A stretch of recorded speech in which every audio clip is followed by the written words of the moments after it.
I never thought the sound of the ocean could become something I hated.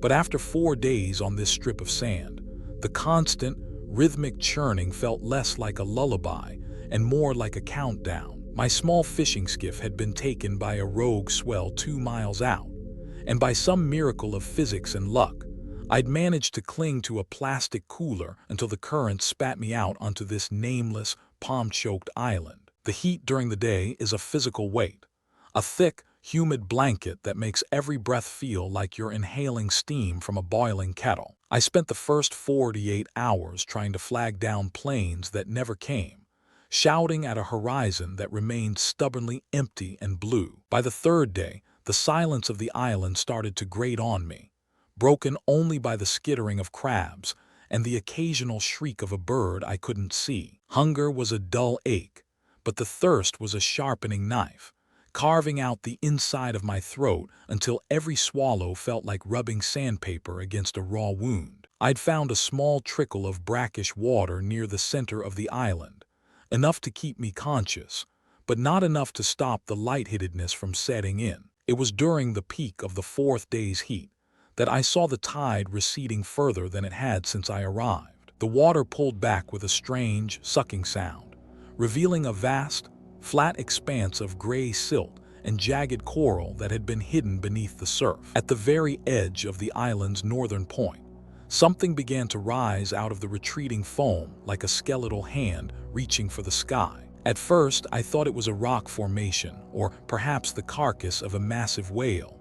But as the water cleared, the sharp, unnatural angles of a roofline became unmistakable. It was a Victorian mansion, standing tall and impossible on a foundation of black rock that only emerged during the lowest of spring tides. The wood was dark, stained almost black by decades of salt and pressure, yet the structure remained perfectly intact, defying the weight of the ocean that usually crushed it. I stared at it for a long time, convinced that the dehydration had finally snapped my mind, and that I was looking at a mirage born of heat and desperation. But the sun didn't make it shimmer, and the wind didn't make it dissolve.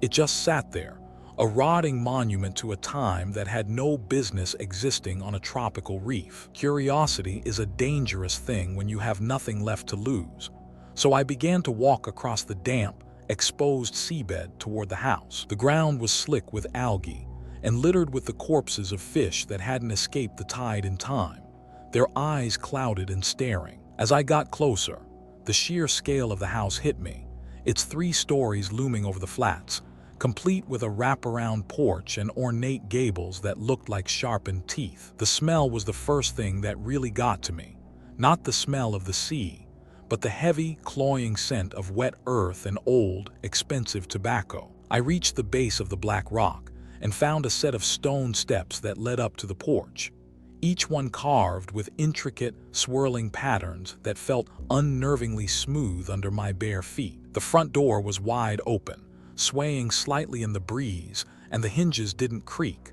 They sounded oiled and well-maintained. I stepped onto the porch, my heart hammering against my ribs like a trapped bird, and looked back at the island I had just left. It looked small and insignificant from here, a mere sandbar compared to the dark, solid reality of this house. Inside, the air was miraculously dry, and the temperature dropped 20 degrees the moment I crossed the threshold. The foyer was lined with mahogany panels that should have been warped and rotted, but they shone with a dull, waxed luster in the fading afternoon light. There was a grand staircase leading up into the shadows of the 2nd floor, its red carpet runner looking clean and remarkably free of salt or sand.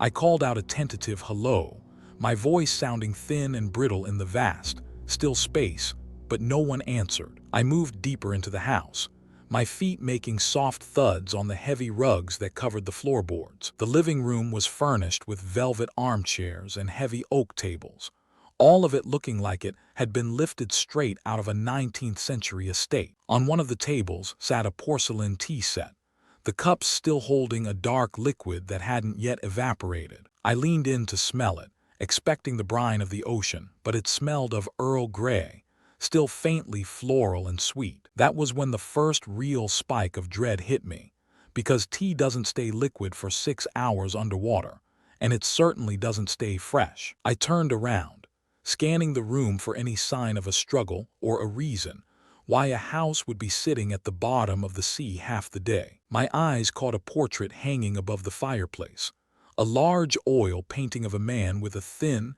sharp face and eyes that seemed to follow me. He was wearing a formal suit, holding a silver pocket watch in one hand and a long, curved knife in the other. I stepped closer to the painting, and that's when I noticed the floorboards beneath it were slightly scuffed, as if a heavy piece of furniture had been moved recently. I should have turned and run back to the beach then, while the tide was still low and the path was clear. But the thirst was back, and I saw a crystal decanter on a sideboard filled with what looked like clear, cool water. I stumbled toward it, my hands shaking as I gripped the glass stopper and pulled it free with a soft pop. I didn't even use a glass.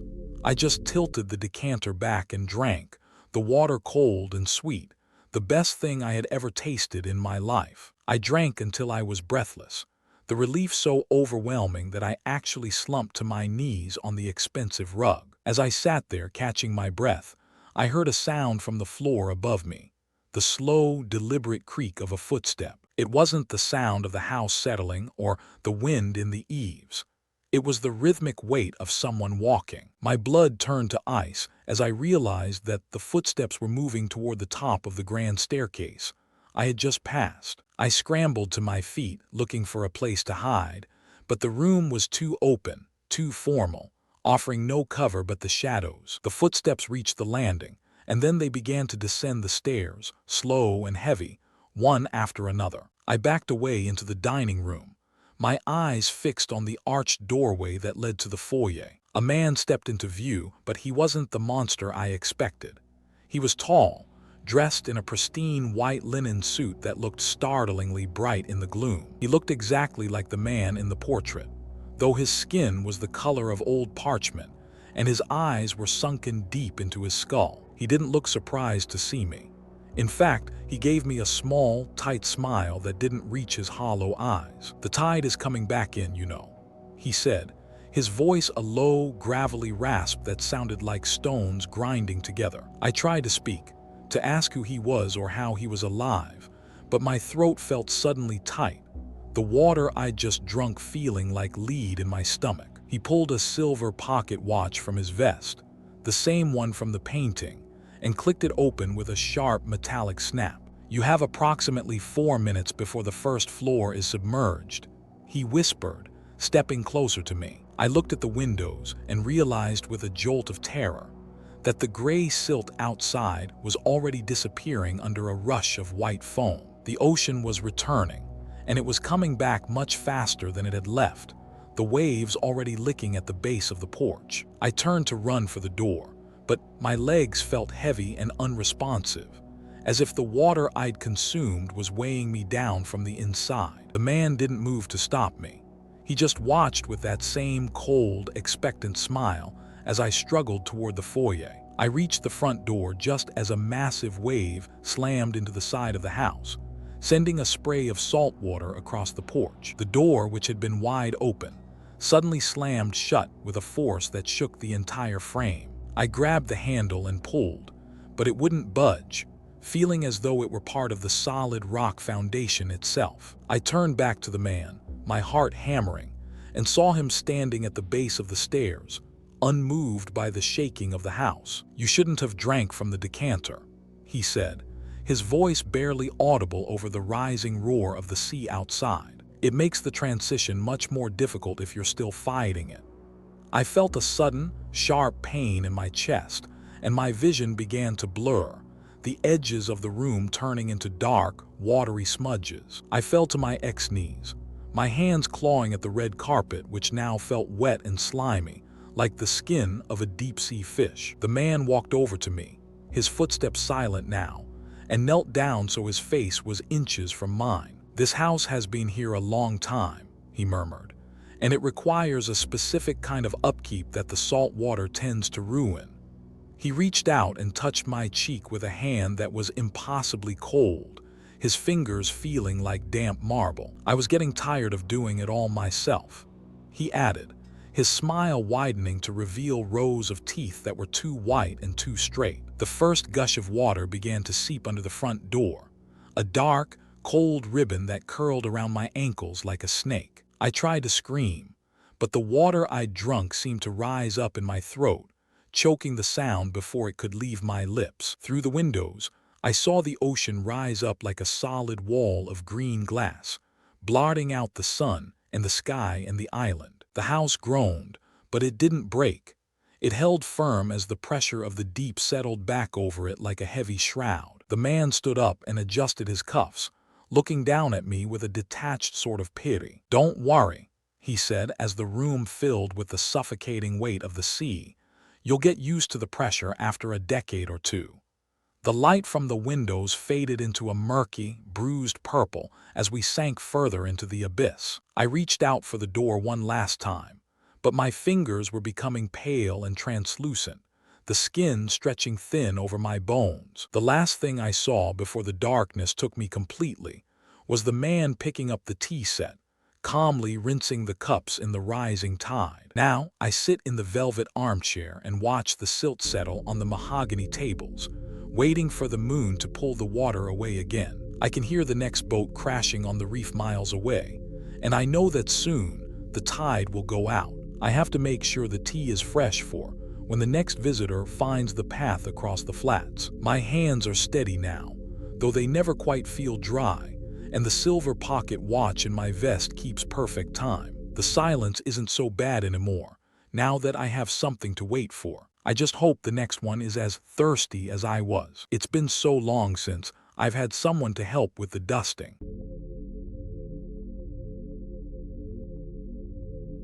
We had been trekking through the northern interior of North Andaman for 3 days, when the humidity finally started to feel like a physical weight pressing against my lungs. It wasn't just the heat, which was a constant, blistering 95 degrees, but the way the air seemed to cling to your skin like a damp, salty shroud. There were 4 of us: Mark, who had brought the outdated topographical maps, Sarah, his girlfriend, Leo, our supposed survival expert, and me. We had hired a boat to drop us off at a secluded cove with the promise that he'd return in a week, giving us plenty of time to explore the untouched rainforests that the brochures barely mentioned. By the 4th morning, the dense canopy had swallowed the sun, leaving us in a permanent green twilight where every leaf looked the same, and every bird call sounded like a mockery of our exhaustion. My boots were caked in a thick, reddish clay that made every step a labor-intensive struggle against the earth itself. I remember the smell most vividly,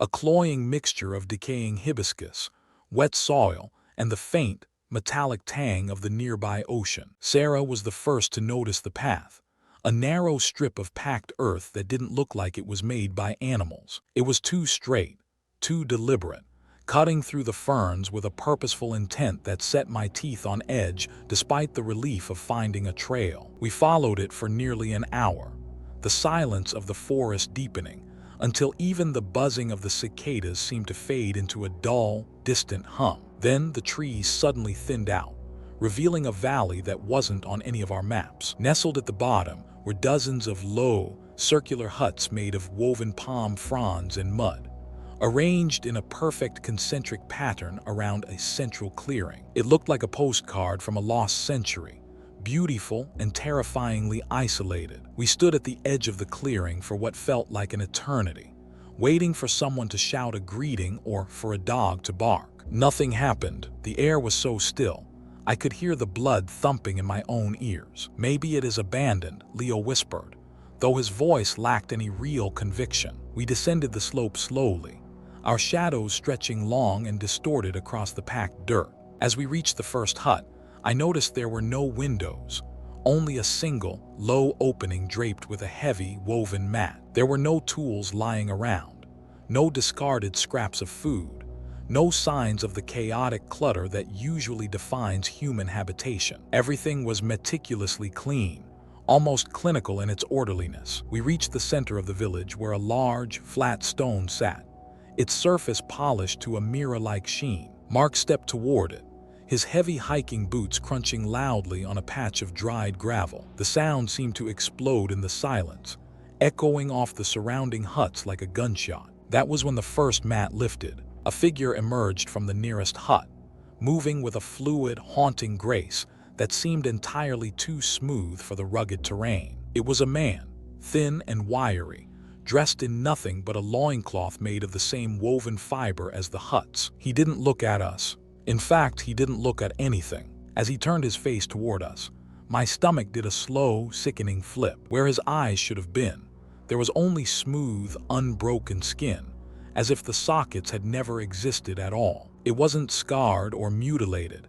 It was perfectly natural, a seamless transition from brow to cheekbone. He stood perfectly still, his head tilted slightly to the left, his nostrils flaring as he took in the scent of the air. Then another mat lifted, and another, and within seconds, dozens of them were standing in the doorways. Men, women, and children, all of them possessing that same blank, eyeless expanse of skin. They didn't speak. They didn't scream. They simply stood there, a sea of pale, sightless faces all angled toward the center of the clearing where we stood frozen. I felt a cold sweat break out across my neck, the kind that makes your hair stand on end. Sarah gripped my arm so hard her fingernails bit into my skin, but she didn't make a sound. We were terrified to breathe, let alone move. One of the villagers, an older woman with long, silver hair, took a step forward. She didn't stumble. She didn't feel the ground with her feet. She moved with the confidence of someone who knew every inch of the earth beneath her. She stopped about 10 feet away, her head cocking back and forth like a bird trying to locate a worm underground. The silence was so absolute that I could hear the rustle of her loincloth against her thighs. Mark, trying to be diplomatic, opened his mouth to speak. "Hello," he croaked, his voice cracking with fear. The reaction was instantaneous. Every single villager flinched, their heads snapping toward him with a synchronized precision that was utterly unnatural. The woman in front of us let out a low, sharp click from the back of her throat. It was answered by a chorus of similar clicks from around the clearing, a rapid-fire staccato that sounded like 1,000 insects waking up at once. They weren't talking, they were mapping us. I realized then that they weren't just blind. They had adapted to a world of pure sound, their ears slightly larger and more mobile than ours. Leo began to back away, his feet sliding quietly over the dirt, but a small twig snapped under his heel. The clicking intensified, turning into a frantic, high-pitched whirring. Two of the men on the left lunged forward, not running like normal people, but sprinting on all fours with a terrifying, predatory speed. They didn't hit anything. They navigated around the huts and the central stone with perfect accuracy, guided by the sound of our panicked heartbeats. "Run," Mark yelled, abandoning all pretense of stealth. That was the mistake that broke the dam. The village erupted into a frenzy of motion. They came from all sides, a silent, eyeless wave of humanity driven by the noise we were making. We scrambled back toward the trail, our breath coming in ragged, sobbing gasps that only served to highlight our positions. I saw Leo get tackled first. He didn't even have time to scream before 3 of them were on him, their hands moving with surgical precision to find his throat. They didn't use weapons. They used their fingers, their blunt strength, and their horrifying, silent coordination. Sarah tripped over a root, her knee hitting the ground with a dull thud. Before I could reach for her, the silver-haired woman was there, her hand shooting out to grab Sarah's hair. I didn't look back. I couldn't. The adrenaline was a hot, screaming roar in my brain, telling me to move, to stay quiet, to survive. I plunged into the thickest part of the jungle, ignoring the thorns that tore at my clothes and face. Behind me, I could hear the sound of the villagers pursuing, not the crashing of bodies through brush, but the light, rhythmic tapping of fingers against tree trunks. They were echolocating, using the environment to find the gaps I was leaving in the air. I found a hollowed-out log near a stagnant pool of water and slid inside, my chest heaving so hard I thought my ribs would crack. I pressed my hands over my mouth and nose, trying to muffle the sound of my own existence. The jungle around me went deathly quiet again. Minutes passed, or maybe hours. Time has no meaning when you're waiting to be hunted. I could hear the mosquitoes landing on my neck, their tiny wings buzzing like chainsaws in the stillness. Then I heard it, a soft, wet patter on the leaves just outside the log. Then another. They were circling. They didn't need to see me. They were waiting for me to exhale, waiting for a single drop of sweat to hit the wood. I closed my eyes, as if that would somehow hide me from things that had no eyes of their own. A hand, cold and calloused, brushed against the edge of the log. I felt the vibration of a low click against the wood, the sound traveling through the log and into my very bones. They knew I was there. They were just savoring the rhythm of my terror. I realized then why the village was so clean, why there were no scraps or waste. They didn't leave anything behind. They were the ultimate scavengers of the silence. I felt a finger slide into the opening of the log, moving slowly, delicately, searching for the heat of my skin. It touched my forehead, the touch as light as a moth's wing. I didn't move. I didn't breathe. But then a single tear, forced out by pure, unadulterated horror, rolled down my cheek and splashed onto the finger. The clicking stopped instantly. The silence that followed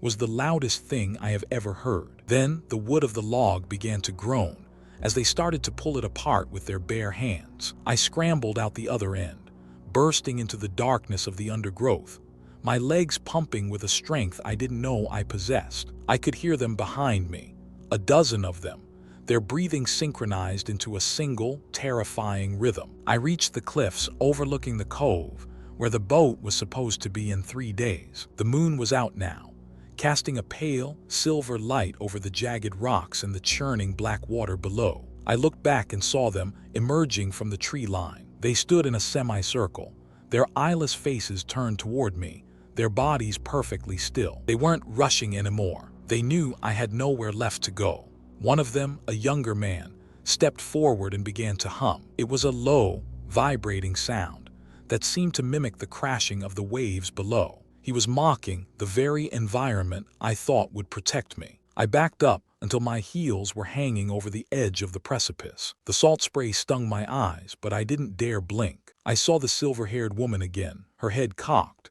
a faint, terrifying smile playing on her lips. She raised a hand and pointed directly at my chest, her finger trembling slightly as she tuned in to the frantic beat of my heart. I realized they weren't going to kill me yet. They wanted to hear me fall. They wanted to listen to the sound of my body hitting the rocks, to the final, wet snap of my bones. I looked down at the dark water, and then back at the eyeless throng. I took a deep breath, the loudest sound I've ever made, and I stepped backward into the nothingness, the clicking of their throats the last thing I heard before the wind took my voice. I woke up on a strip of sand 2 miles down the coast, my body broken and my ears ringing with a permanent, high-pitched whine. I can't hear the ocean anymore. I can't hear the birds. All I can hear, even now as I sit in this hospital bed back on the mainland, is the soft, rhythmic clicking of fingers against the door outside my room. And the worst part is, the doctors say there's no one out there. Every time I try to tell them, they just point to the bandages over my eyes and tell me the infection was too far gone to save my sight. I'm starting to think they didn't let me go at all. I'm starting to think I'm just being conditioned for the silence, because every night, the clicking gets a little bit closer to the head of my bed, and I've stopped trying to scream because I know exactly what they are listening for.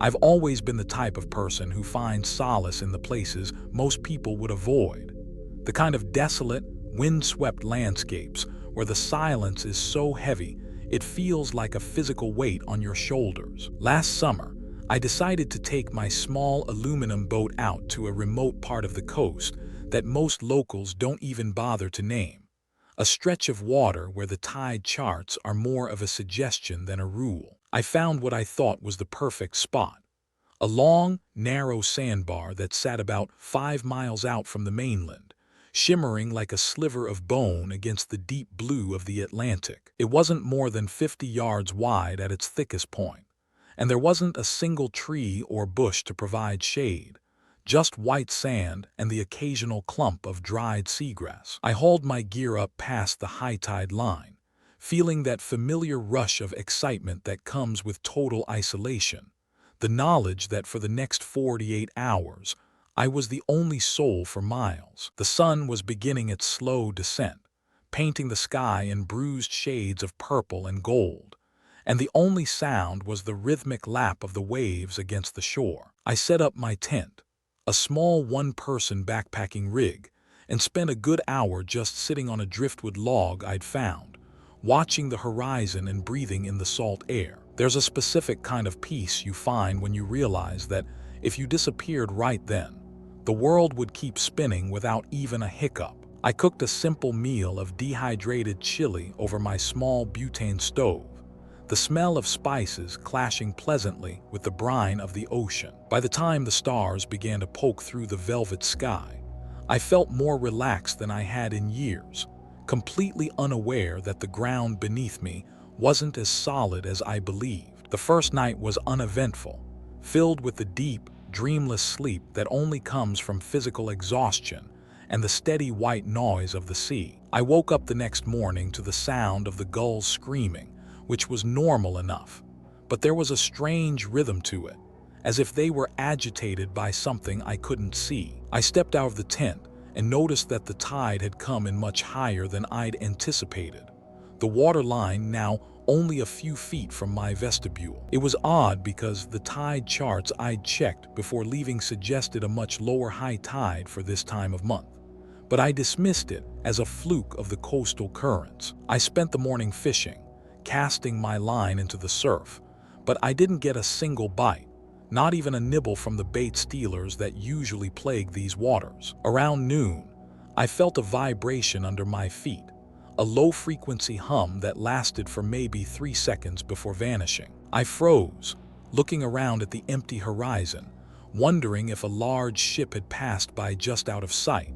its engine rumble traveling through the water. But the sea was glass calm, and there wasn't a single speck of a hull on the horizon in any direction. I laughed it off, telling myself it was just a minor seismic tremor or perhaps my own equilibrium acting up after a night on the sand. I decided to walk the length of the sandbar just to stretch my legs, noticing how the sand felt strangely firm in some places and unnervingly soft in others. Near the southern tip, I found a piece of rusted metal sticking out of the sand, a jagged edge that looked like it belonged to a ship's hull. I figured it was just some old wreckage that had been buried for decades, finally being uncovered by the shifting currents. The smell started around 2 in the afternoon, a cloying, organic stench like rotting meat mixed with the sharp tang of industrial oil. I searched for a dead fish or a bloated seal carcass washed up on the shore, but the beach was pristine,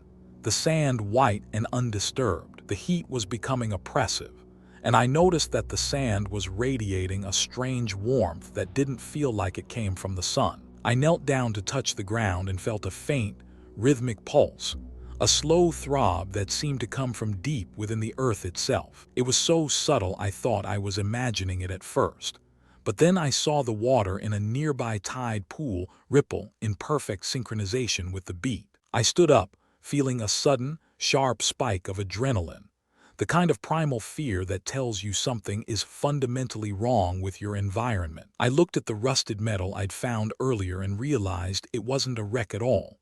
It was a vent, and a thin wisp of dark, foul-smelling exhaust was curling out of it. The vibration returned, much stronger this time, and the entire sandbar seemed to groan, a sound like grinding teeth that echoed up through my boots. I looked toward the center of the island where my tent was, and saw that the ground was sagging, a large depression forming in the sand like a slow-motion sinkhole. The gulls had completely vanished now, and the silence that replaced their screaming was deafening and thick with dread. I began to walk toward my boat, my steps heavy and uncertain, when I noticed that the water wasn't coming in from the tide anymore. The island was actually sinking, the edges of the sandbar dipping below the surface of the ocean, even though the waves remained calm. I reached my boat and grabbed the gunwale, but the sand beneath it felt like it was liquefying, turning into a thick gray sludge that smelled of old grease. I pulled with all my might,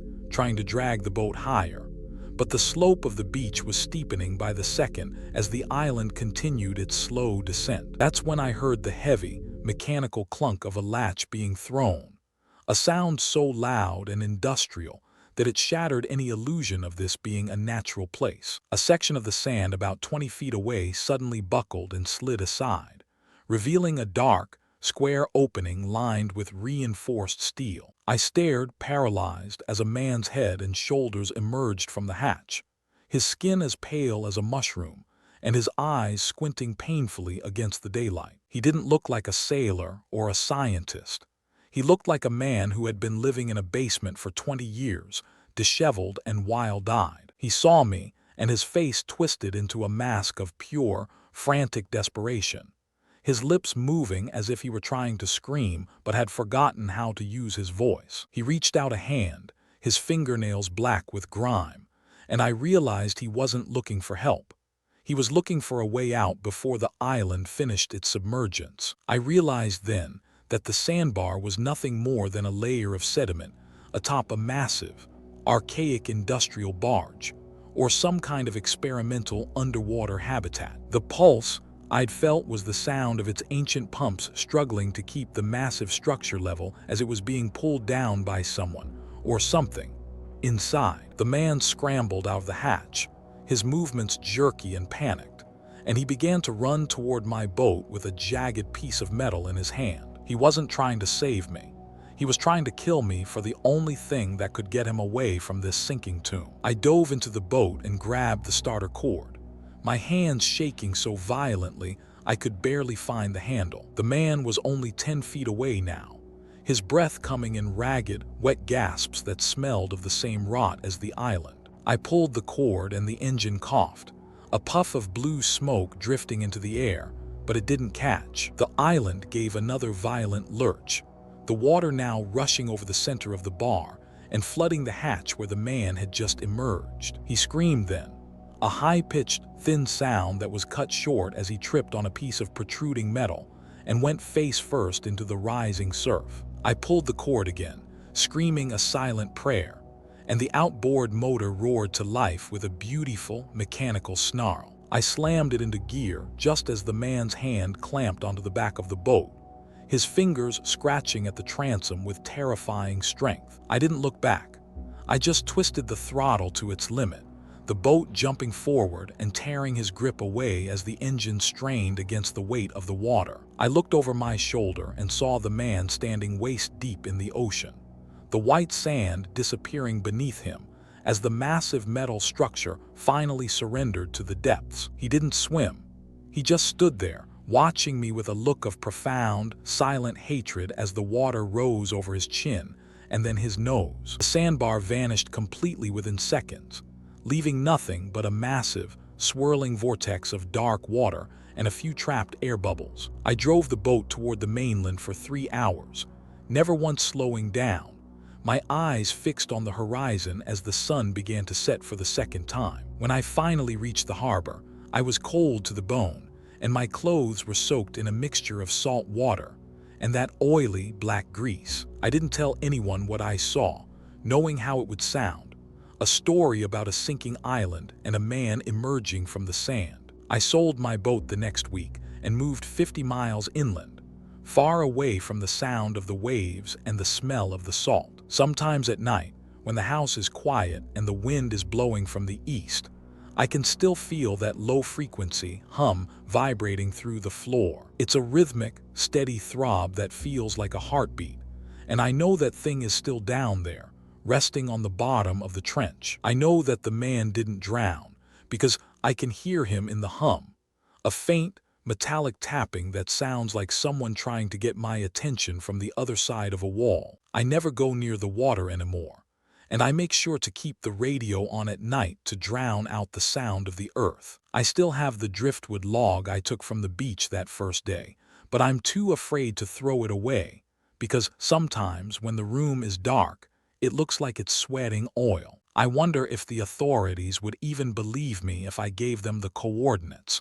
or if they are the ones who put that thing there in the first place. Every time I see a news report about a minor earthquake or a localized tremor along the coast, I feel a cold sweat break out across my neck. I know that the structure is just waiting, gathering its strength to rise again when the tide is right and the air is still. I realize now that the ocean isn't just water.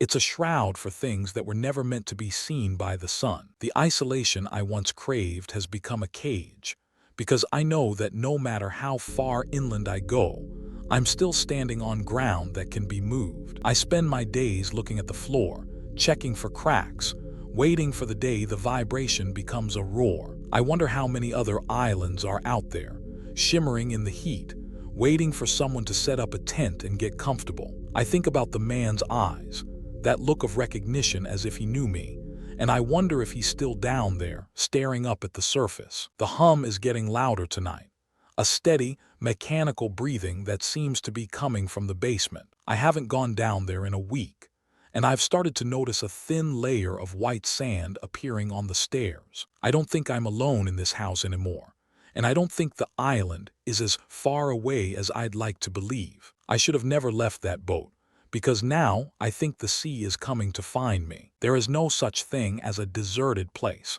only places where the residents are hidden from view. I can hear the tapping again, faster this time, rhythmic and demanding, and the floorboards are starting to feel warm. It's not a heart, it's an engine, and I think it's finally starting back up.